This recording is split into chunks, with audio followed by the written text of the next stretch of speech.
I'm Damon Zell, and this is Echoes from the Front Weekly News. We are only 2 weeks in and already have so much to cover. From emergency maintenance to the coup d'etat of Goonswarm Empire, timestamps will be provided in the description so you can jump right to the section that you want to hear first. And always, if you can tag that subscribe button and hit that bell, you can stay up to date with all the channel has to offer. Before getting started, I need to make a clarification from last week's video where I say that Genesis was the first alliance in-game, when in fact they were the second formed. The honor of the first goes to, and I should have seen this beforehand, the First Alliance. A planned maintenance to patch several bugs turns into emergency maintenance. Servers went down at 800 UTC and were offline for scheduled maintenance for about 2 hours. When the servers came back online, they were only up for about 10 minutes and then went offline again for more than 10 hours. Most of the Echoes players took it in stride. Some went on rants against the devs, while EVE Online veterans just sat back and laughed. Now I must commend the Echoes development team on the amount of communication we received during the downtime. The devs stated that anyone who lost a ship during this time would be fully compensated for it, and the skill points were still accruing. Now let me just say the compensation that we received was huge. 130,000 worth of skill points, and then the following day we were scheduled to receive yet another 200,000. So 330,000 skill points in the span of a day. Now just before the servers came back online, they decided to invite everyone to test the server and crowd the hot zones to help identify with some of the instabilities. Now I don't know about you, but my Corp decided to use this time running warm games and duels.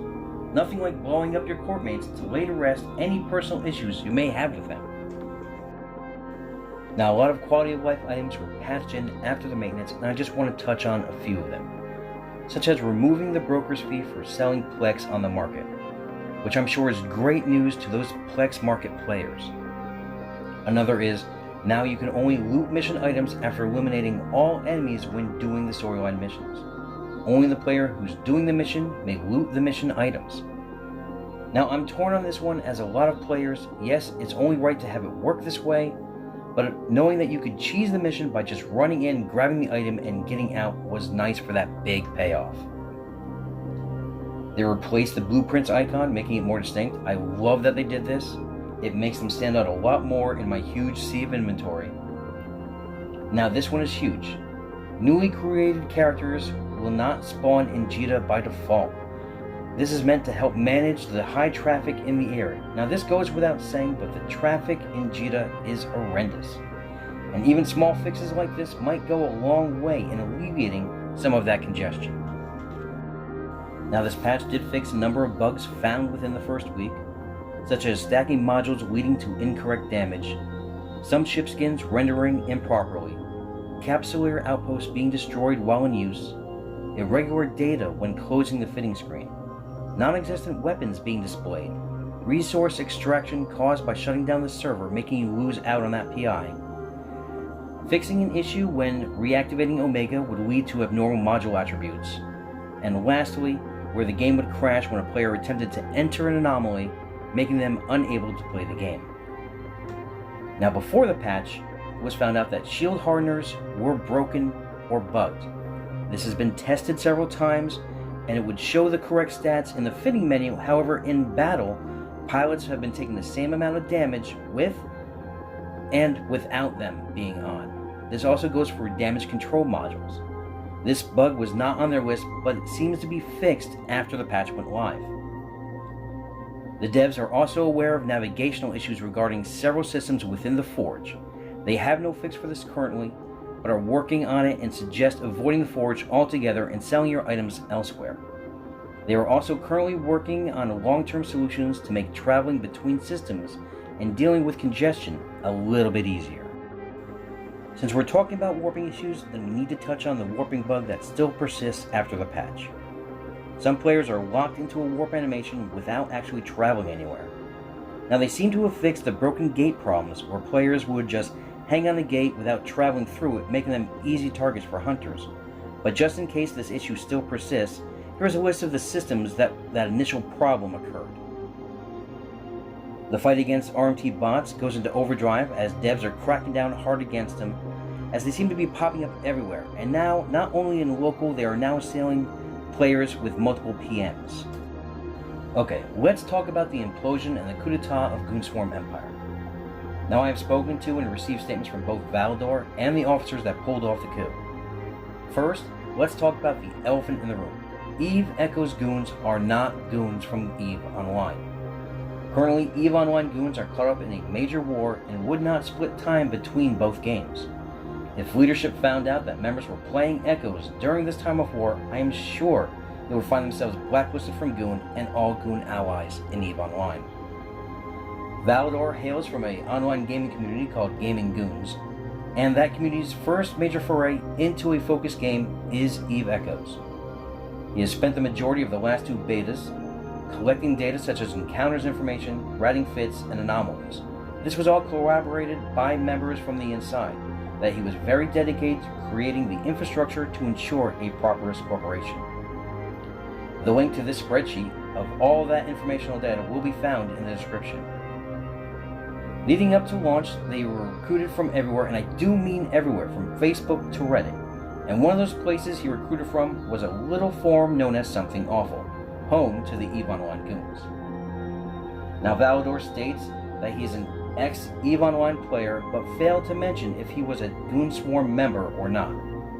Some research shows that he has only had 24 posts on that forum since 2012, and all regarding EVE Echoes. He states that he was in contact with Matani to get his blessing using the name and logo of Goonswarm in Echoes.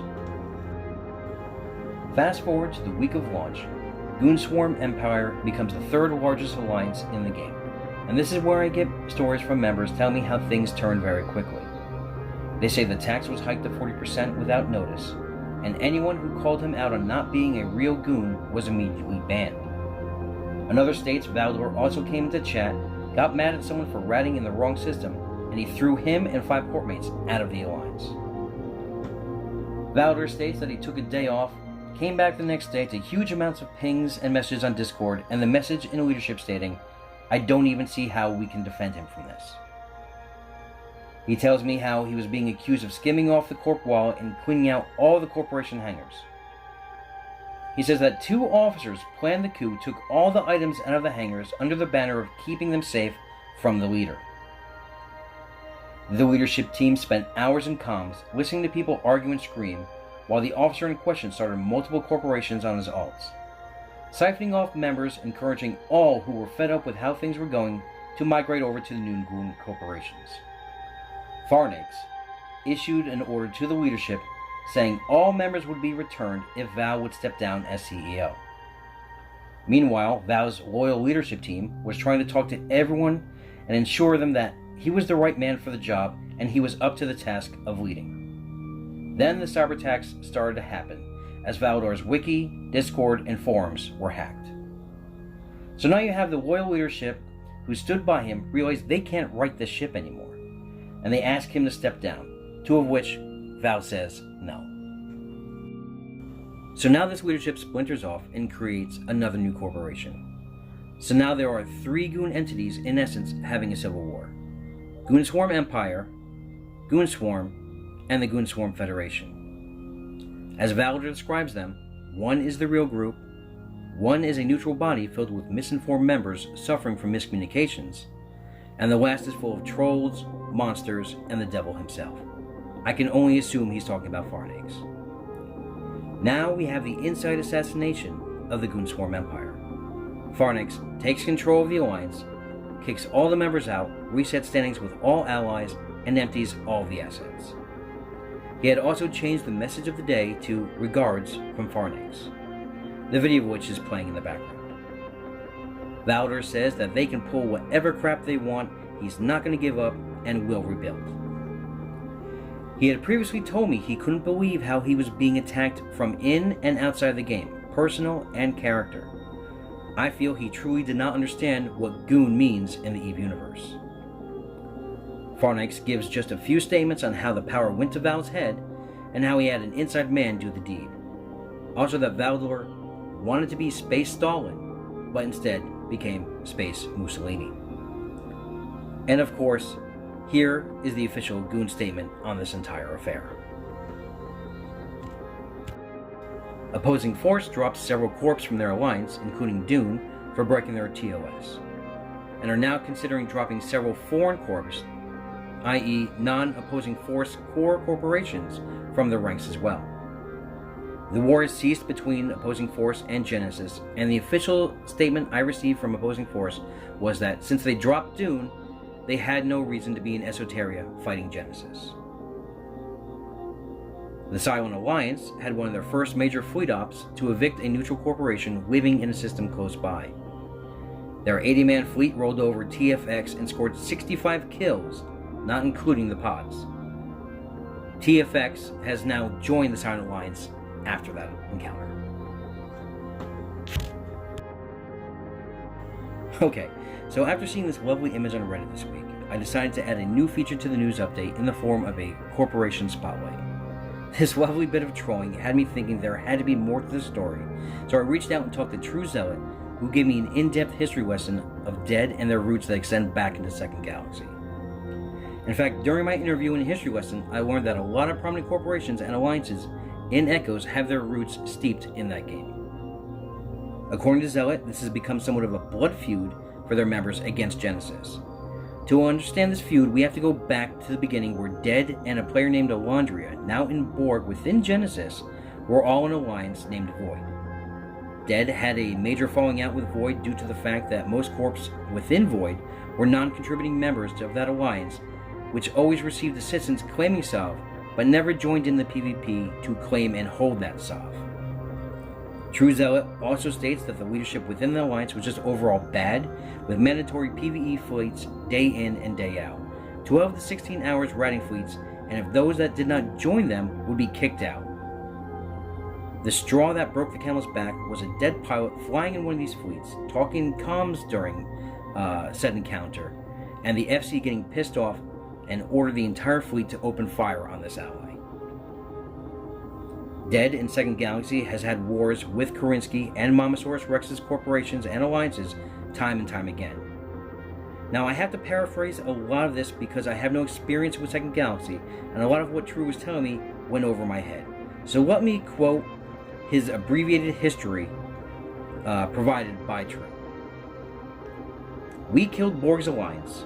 People said some mean things, they're still salty. We killed Mama's alliance twice. People said some mean things, they still get salty. Karinsky reneged on a deal, said some mean things, and we're still a little salty.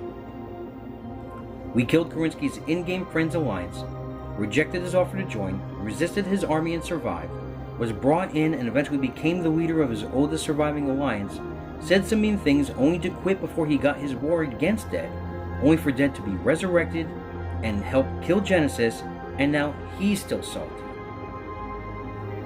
Back to present day, both Dead and Genesis are kill on sight for both groups. The tally thus far between both groups is 30 kills to Dead, 0 kills to Genesis. When contacting Momosaurus for a comment, the statement I received was that she was not aware of any hostilities between them at this point, and that they would get around to shoot them down when they got around to it. True Zealot disproved this by saying that they have name-dropped him several times since launch, and that he personally was banned from the Genesis Discord when he was trying to bury the hatchet between them. Momosaurus' statement a second before that ban was, "We will not stop until we purge Dead from Eve Echoes." Well, that's it for this week. Come back next Monday and every Monday to get all of your Eve Echoes news. And as always, the enemy can never disrupt you if they're inside a pod.